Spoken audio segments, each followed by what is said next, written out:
Yeah. Hey, how are you? After just standing up at me. I couldn't see anything. Smile, look pretty good. Alright, I'm gonna put all your stuff Okay. away. Check, check.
everybody.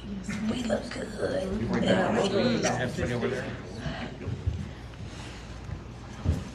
Good morning. Good morning.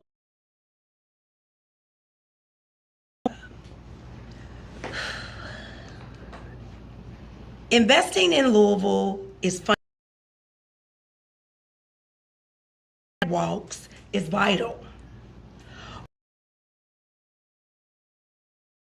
Over $200 million in paving and sidewalks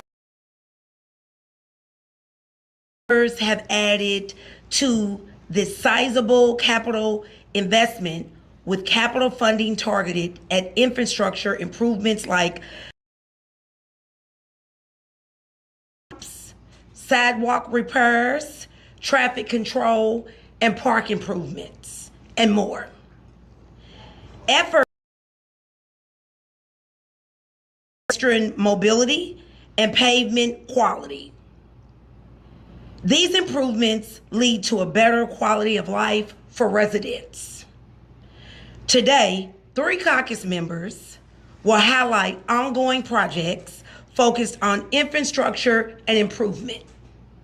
At the end, our members will have the opportunity to highlight events in their February, to highlight district. I'm going to call up my colleague, Councilwoman Shamika Parrish-Wright. Thank you.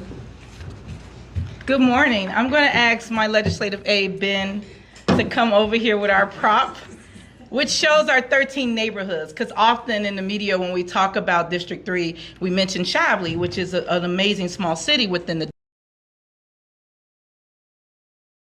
It is my pleasure to be here today to highlight the progress our community has made over the past year and to celebrate the tangible improvements that make daily life safer, more enjoyable, and more connected for residents across our district.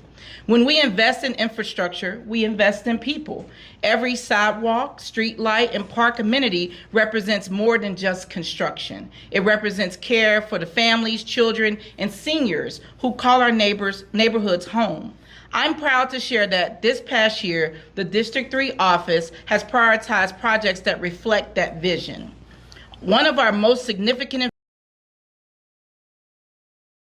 new safety fence along Manslick Road in the Jacobs neighborhood, which was completed in December of 2025. For years and over at least 3 different council representatives, residents living along that corridor have expressed concerns about traffic, pedestrian safety, and neighborhood appearance. This fence not only addresses those concerns by protecting homes and pedestrians, but also makes the neighborhood more beautiful. It is a small but meaningful change that demonstrates what can happen when government listens and $50,000 towards a new splash pad in Shively Park, along with Mayor Greenberg's administration, as well as the Shively Council and Mayor. We have been able to come together to make this a reality, and it will be open and operational this summer. This project not only creates a fun space for our kids, but it also builds opportunities for families to gather, connect, and enjoy public spaces without having to leave their neighborhood. Especially during the summer months, accessible recreation is essential for the health and the well-being of our residents. This investment ensures our parks continue to serve as vibrant, welcoming spaces for all generations. Additionally, by continuing to prioritize public safety, which infrastructure is public safety, I help allocate more than $55,000 for the installation of new street lights, improving visibility in our neighborhoods, also for Metro Watch cameras to improve the public safety at request of our residents. These simple investments mean safer walking routes for our kids, more security for homeowners and renters, and a stronger sense of community for everyone who lives here. Together, these projects, fencing, recreation, and lighting add up to a larger message that our community deserves infrastructure that reflects our pride, our values, our future ambition, that show that this can happen when public funds are directed strategically toward projects that deliver lasting benefits and visible results. So I want to thank the dedicated staff, contractors, and residents who helped bring these efforts to life. I sought this office to execute the will of the people, and I am happy to report report today that I have delivered on several neighborhood improvements that residents have asked for.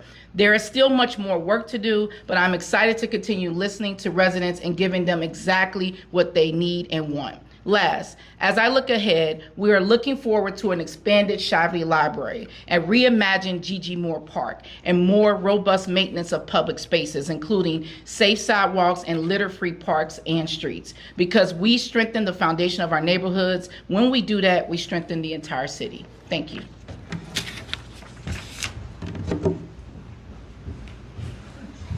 Thank you. Next up, we'll have my colleague, Councilwoman Donna Purvis. Good morning. I am happy to be here today to report that we have done an outstanding job with Public Works and hearing our constituents' needs and requests for sidewalks. District 5 office alone in year 2025 allocated $130,000 for sidewalk repairs through Public Works.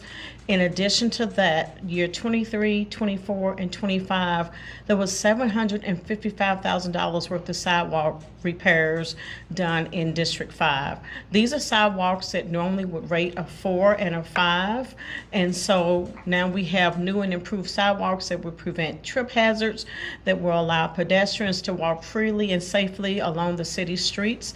In addition to that, I want to let you all know that I've identified some other infrastructure needs that I will be putting in my 26-27 budget requests. And so we are listening to our constituents. We have years to catch up for an area that has been disinvested, but we are doing the best we can in listening to you to make sure that your needs are heard and met. I want to touch on one last thing about my investment in extra policing. It seems to be paying off. I'm proud. The community wants to know that they are living in a safe community, and that whenever their needs, whatever their needs are for policing, that these needs are available. So I want to give you an update from 2nd Division Major Miller. District 5 invested in police overtime, and he provided me with some stats. They used approximately 42 hours in police overtime. There was 56 citations written. There were 5 physical arrests, and there were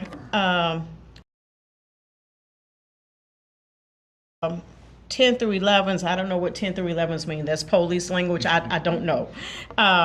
And it says 13 are classified as investigative type things officers spent specific time on that they normally would not have had the time to spend on had they not had the overtime hours available. They served 3 warrants, and there were 17 tolls and parking citations written. And so that is a good investment in public safety, and I'm sure that the community is happy to see these results, hear these results. I was in the Russell neighborhood about a month ago. One of the constituents came up and told me, Councilwoman Purvis, we've never seen police in this area like we're seeing them today. And so I wanted to say thank you to Major Miller, former Major Eatlin, for putting their officers out on the street to work in the district to make the constituents feel safe. Thank you.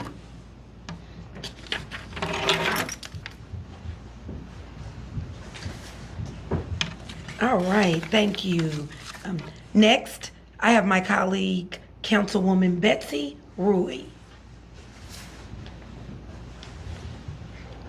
Good morning, everyone. Thank you for being here today. Infrastructure is a top priority across Louisville, and especially in our district. It directly impacts everyday safety and the ability of people to simply walk down the streets. And while we're here today to talk about several districts, I want to share some examples of what this work looks like in our district.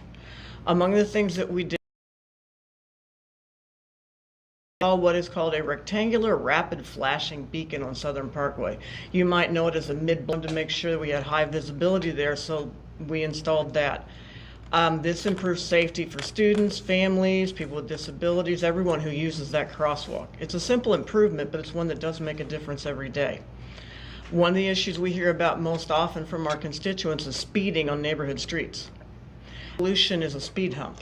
So we have installed 7 speed humps in the past 5 years, 3 in the Beachmont, 5 in the Beachmont area and 2 in the Preston area. These are not the solution to everything, but they do slow traffic down and they reduce the number of vehicles cutting through a neighborhood, and that makes a big difference. Not every. Also done recently over this past year was Iroquois Manor. Anybody who's familiar with that area knows that the exit onto Southland was just one big wide open piece of asphalt. So Public Works has gone in there and they've broken it up. They reclaimed a large parking area that wasn't used. It's now grass, and they have put in several traffic islands. Come this spring, we're going to have 20+ trees planted in that area, 3 smaller.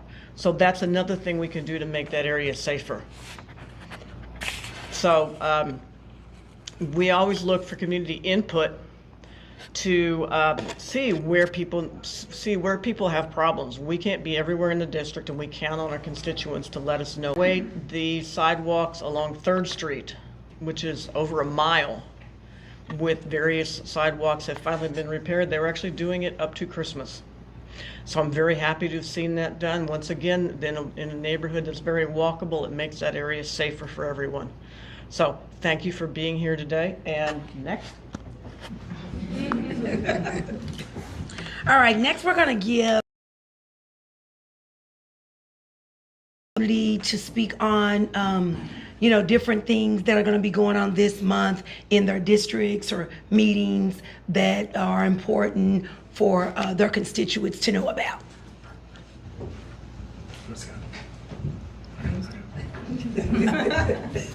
I'm happy to announce that in District 8 this year, after last year's snowstorm, we piloted an initiative where we asked people who were willing and able to volunteer to help their neighbors in the time of natural disaster to identify themselves, to say where they lived and what kind of volunteering they could do.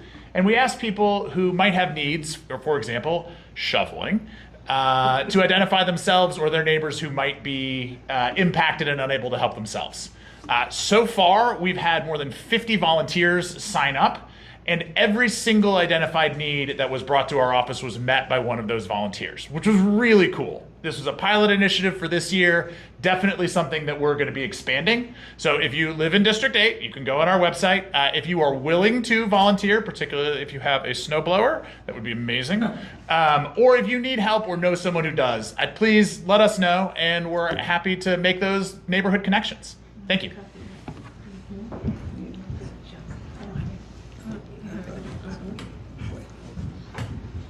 Good morning. Let's adjust my cane. My projects are not in my district this month. My projects is Black History Month, and every year I do that. We have 26 council people. All 26 of them honor an African American in their district that have done some type of volunteering or whatever. And so I've done this for ever since I've been here, and it's grown. Thursday the 26th. Hope you guys can come out and meet some of our honorees, and looking forward to it. And I have one more thing that we do we just started doing this. We've been bringing kids from different schools come down and tour the building and see, just see politicians at work. On Tuesdays, we're going to have 120 kids from TJ School.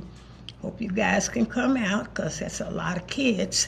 But we're going to have a mock council meeting, so they're going to be the council people. And we're going to also take them across the street, and they're going to vote on whatever they debate. They're going to have a debate, at the council meeting the same way we do. And then they're going to go across the street to the mayor's office, and then we have a voting machine, and they will vote on whatever the debate was to see who won. So it's going to be real interesting, and we're inviting you guys to come out and take a look. Thank you.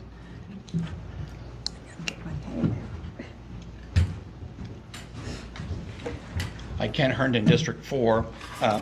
Quickly, this month we are beginning to implement my Life Skills for Youth initiative that I announced in December. We have created a 4-team chess league from scratch, and then we are also working with 16 local agencies to provide more than 250 young residents of our district from ages 7 to 24 with all kinds of life skills that they can use to improve their lives. Specifically, this month we are hosting a bus tour for Black History Month from the Bishop's Table on February 20th, Friday, February 20th. We'll get the first 60 people who want to volunteer to get on the bus, and then we'll go to Roots 101 African American Museum, where it's been my honor to be a design director for the past 4 years. We'll go over there for a 3-hour trip for a tour, a lecture, lunch, and singers. So we look forward to having those 60 people join us at Bishop's Table at 10 o'clock on Friday morning, February 20th for that tour. Thanks. Good morning. I wanted to thank Public Works because in District 9 we've funded over $150,000 in sidewalk replacement and improvements in the last 12 to 18 months. And for a long time we were having a hard time getting the contractors in place to get the work done. We had so many requests coming from all the districts. And we're now getting a weekly update, and we're starting, I think in District 9 we're up to about 40% of the sidewalks that we had requested to be completed. I think we're up to 40%, and we're hoping to get those all of those completed through 100% in the next couple of months. So I wanted to thank them for that. And then I know it's super exciting. Councilwoman Rui mentioned rapid flashing beacons at mid-block crossings. And I take every chance I get to kind of try to educate the public about those. We're adding more and more of those around the city. A person walks up, they push a button, the beacons start flashing at a crosswalk, and the cars are required by state law. And I want to just reiterate that so people know that cars are required to stop. We've done at Frankfurt Avenue and Reservoir, and at Cannons and Dayton. And I wanted to also thank KYTC, because those are state roads, for allowing us to move forward with those rapid flashing beacons. And we're hoping to have another one installed along Lexington Road here in the next few months. So remember, rapid flashing beacons, the pedestrian has the right of way and the car has to stop. Thank you. One last thing I want to mention, the Office of District 5 has partnered with Millennium.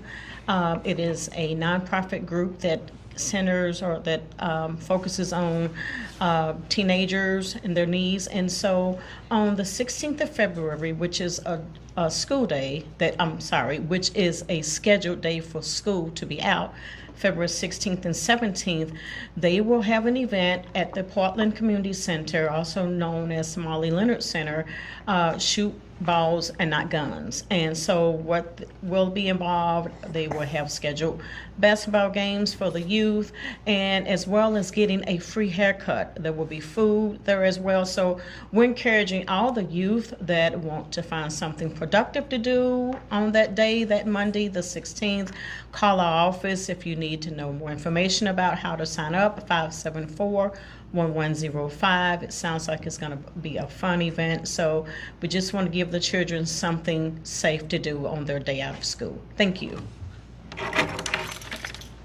All right. A good politician practices co-governance, but also a good politician copies what works. So we will, in District 3, be copying some of the things we heard from District 8, District 9. We also, District 15 had a Bob building our own blocks, and so we've duplicated that. We will be having another one in the spring. But for February, practicing co-governance, we do everything with our constituents of all 13 neighborhoods. We have our first district advisory board meeting because January was rough. It's going to be February 11th right here at City Hall at 6 p.m. on the third floor. And that is something where we are very proud of, because we meet with our constituents every month and we ask them what are their priorities, what are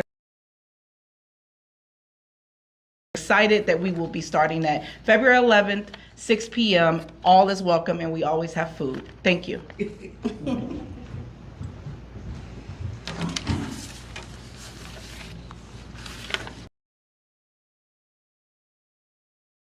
we're going to talk about what's going on in District 1. So, of course, we have the firehouse. There was a RFP that was put out. I'm going to be hosting 3 community meetings. These are the dates: February the 9th at 7 p.m., February the 20th at 6:30, and then March the 6th at 6:30. All 3 meetings will give 2 nonprofits. We're going to be calling out for all the nonprofits to come out. The Ashanti House will be a community space that we're going to allow 2 nonprofits to be the managers of. So we're going to vet 2 nonprofits out of all the nonprofits that comes to these community meetings to call this their home. There's going to be a space asking the community members to come out to tell us what they want these community, what they want these nonprofits to do in our neighborhoods. Other than that, we'll take any questions, and I want to thank you all for coming out today to listening to us and see the amazing things that we're doing in our districts. We'll take questions. We've had residents reach out to the media talking about how many side streets are still untreated. Are you all talking to the city about how, I know it's still snowing right now a little bit, but this is from the last weather event, about treating those roads so kids who may be walking, if the sidewalk is not, treated, can get to their bus stop safely, and then the cars as well on the road? Well, I do believe that the administration is working with Jefferson County Public Schools just to come up with a plan, as well as Public Works. I know that some of us as council members in our own districts, we've kind of taken the extra step to think outside the box and kind of move in the direction that our areas would need us to.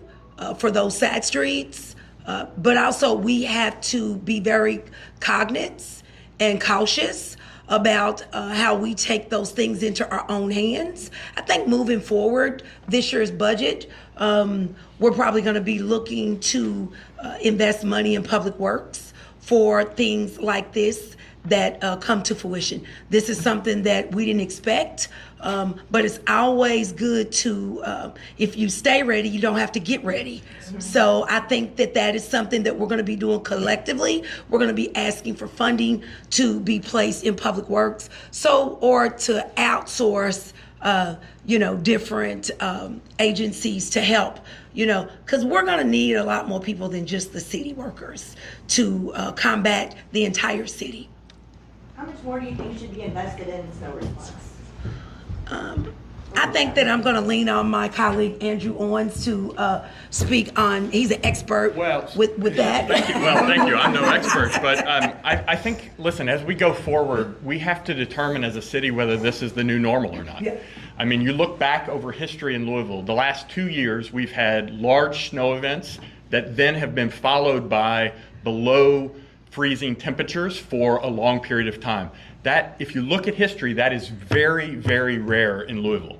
So the conversation that we've been having for the last 2 years is this the new normal, or are the last 2 years something, distinct and separate? Because what we don't want to do is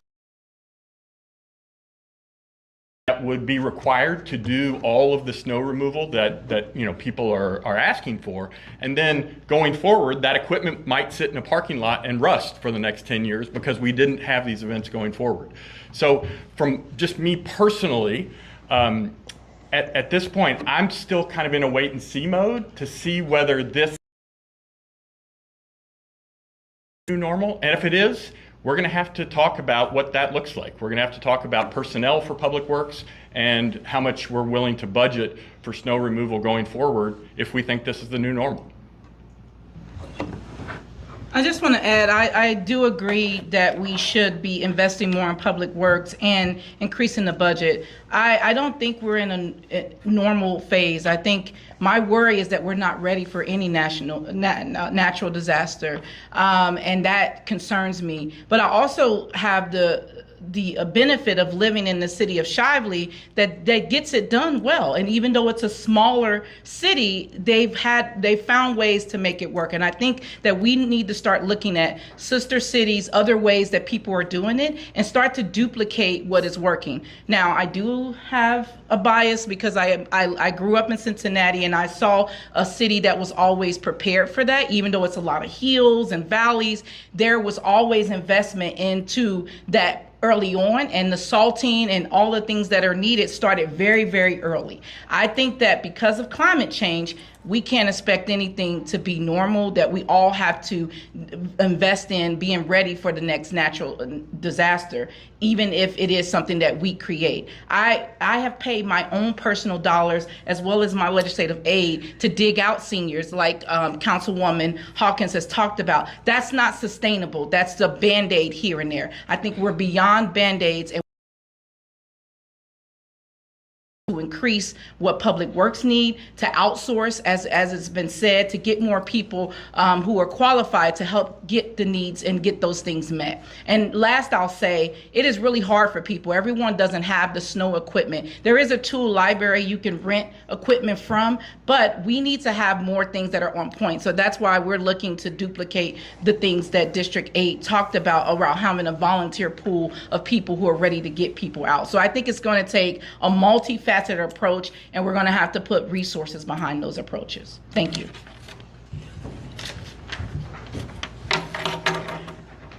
I'm going to echo my colleagues. I understand that the administration doesn't want to take the risk and invest a lot of dollars into equipment that may not ever be used. However, we cannot explain that to the constituent that we do not have the equipment needed to make your roads safe or to make your roads accessible. So, at my former life, I was a contractor with some quasi-government agencies, and my company did water restoration, mold abatement, and we never knew when it was going to happen, but we knew that if there was a chance for it to happen, they knew that they would have to have contractors available to address what has just occurred. So I would support the city in procurement, going out and outsourcing with contractors to provide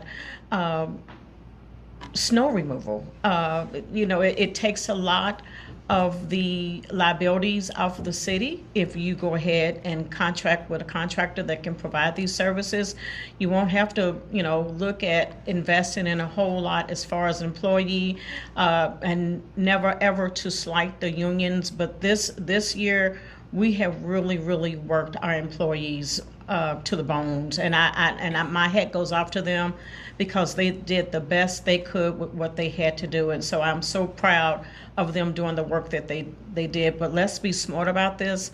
Let's at least look at outsourcing some of these needs so our constituents won't have to suffer like they did this year. Thank you. Last question?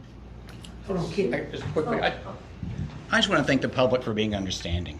We've all gotten phone calls and emails and texts about this, and all the ones that I talked to directly, they're frustrated, but they also understand. They've been very kind to know that we have a hierarchy of need of clearing certain roads first and in certain orders, and they understand. And I really want to thank them for being that kind to us. It's not easy to deal with the snow like we've had this year and then last year, but they've been very kind, and I just want to acknowledge that.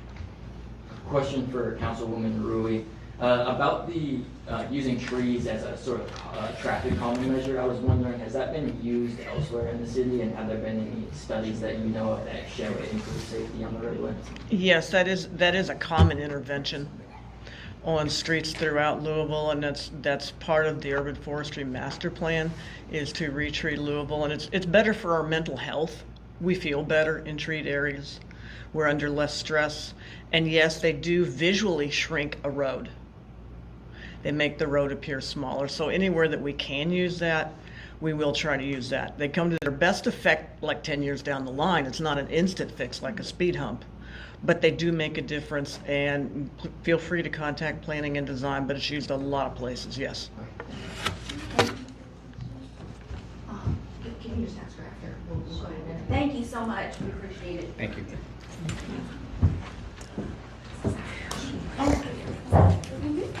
Thank you so much. This was good job. Did you want to go?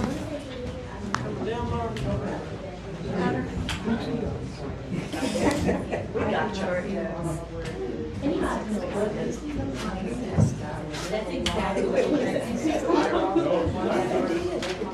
Good morning, ma'am. Okay,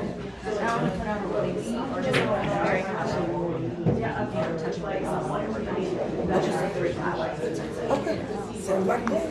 Hey, can I ask you a quick question? Sure. It was a question I had.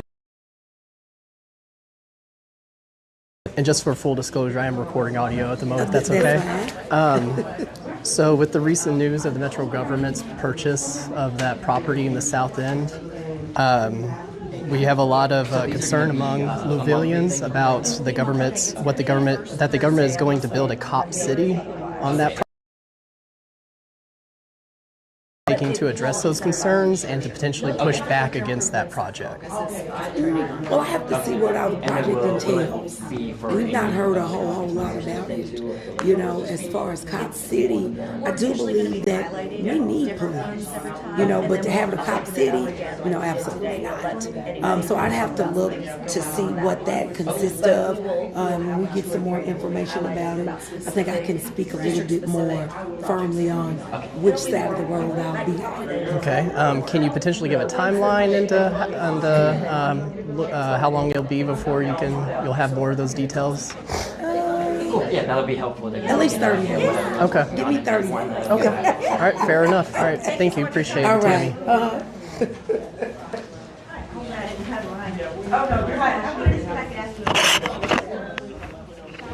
It's about snow, but just didn't give another chance to ask. When you drive around, you see a lot of. We're going to start earlier this year so that we can get the word out. Should the city be enforcing business property owners to take their sidewalks apart? So we don't have to do that. That's what we're working on.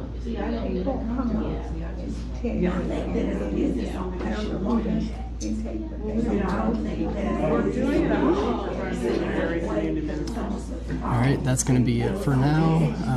Unfortunately, the person I had questions for has already left, so we won't be able to address some concerns with Dawn of Purpose, but we'll try again hopefully next time, or hopefully sooner than later, get those questions in front of her. So anyway, thank you for watching.